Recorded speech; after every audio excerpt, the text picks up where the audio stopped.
স্বামী বীর্যানন্দজি মহারাজ বলছেন, নিজেকে কখনো দুর্বল মনে করবে না, নিজের উপর খুব বিশ্বাস রাখবে, ভাববে আমার অসাধ্য কি আছে, আমি মনে করলে সব করতে পারি। মনের কাছে পরাজয় স্বীকার করতে যাবে কেন?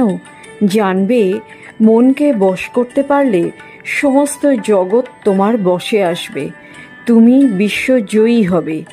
যার নিজের উপর প্রত্যয় নেই তার ভগবানেও ঠিক ঠিক প্রত্যয় আসে না।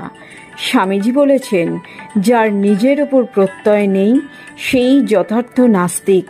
যার নিজের উপর প্রত্যয় নেই তার কথা কেউ শোনে না, ভগবানও তার কথা শোনেন না। যেভাবে স্থির হয়ে ও সুখে অনেকক্ষণ বসতে পারা যায় তাকেই আসন বলে, কিন্তু মেরুদণ্ডকে সোজা রাখতে হবে,